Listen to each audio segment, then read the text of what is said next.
И јас сум должна да го почитувам уставот. Ветото на законот за заштита на децата не беше за да навредам некој јазик, порача претседателката на Македонија Гордана Силјановска-Давкова. Вели таа не била законодавец да предложува решенија, ниту уставен суд да оценува уставноста на законот со одлуката да не го потпише указот, туку само упатила повик уште еднаш да се разгледаат спорните членови 9 и 10. Ниту сум имала намера, ниту некогаш ќе направам такво нешто, да употребам вето за да навредам некој јазик. Никогаш. Ниту пак сум се водела од партиски совети.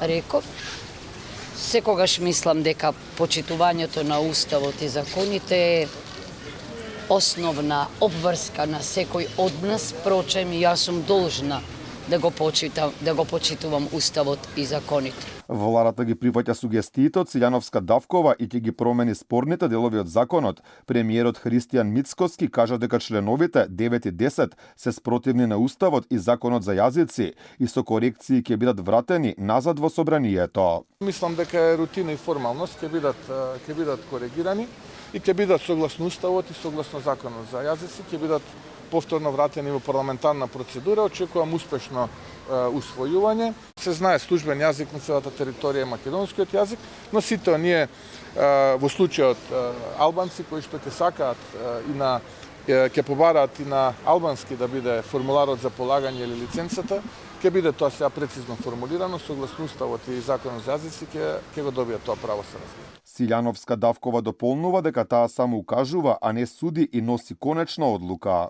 Уште еднаш да се размисли дали може би ваквиот начин на полагање и добивање со лиценца нема да внесе или да отвори простор за дискреционо овластување.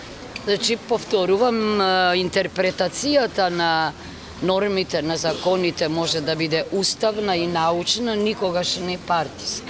Значи, не сум јас пристрасната, туку партиите. Според законот за собрание, ако шефот на државата одлучи да не го потпише указот за прогласување на законот, законодавниот дом повторно го разгледува во рок од 30 дена од денот на неговото донесување. Ако при повторното разгледување биде изгласан со најмалку 61 глас, независно дали при тоа ќе ги земе предвид укажувањата на Силјановска-Давкова, таа е должна да го потпише указот за негово прогласување.